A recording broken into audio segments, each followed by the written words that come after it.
Good morning. Welcome again to Morning Devotions, and thank you so much again for letting us be a part of your life. You say, Pastor, where are you? We've never seen you here before. Well, I'm in South Bend visiting my cousin Pete. Just got in from visiting my brother Cal that I hadn't seen in 20 years, and in a day or so I'll be going down to Alabama to visit my mom. So tonight and all day tomorrow in the services, Sister Bev is going to be preaching, so you're going to have a lot of fun with her. She's the fun one, I'm the boring one, and I'll be home next weekend. Looking forward to seeing everybody. Right now, let's open our Bibles for our morning devotions to Job chapter 1. Job chapter 1. Let me just read you one verse, verse 8.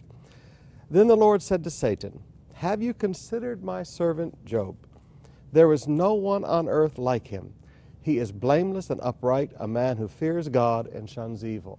Now, there's two things that strike me about that. Not only is it said here, but it's said in chapter 2, verse 3, as you continue reading.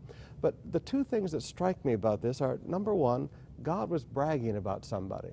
And I ask the question, do we live a life that God can brag on us about?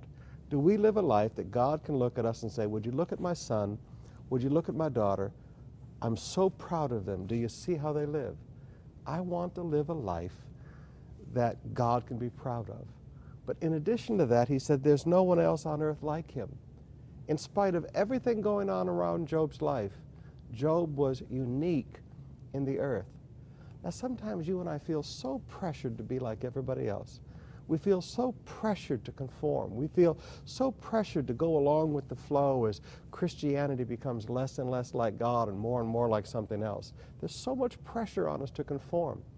But here was Job, a man that God not only complimented, but a man that was willing to be unique in the earth. Now, brothers and sisters, let me challenge you today. Sometimes you have to choose to be unique for God in your family.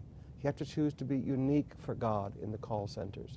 You have to choose to be unique for God in your companies. You have to be unique for God in your universities. Sometimes you have to be willing to be different. But when God looks at you, God says, you may not be popular with everybody else, but I'm proud of you.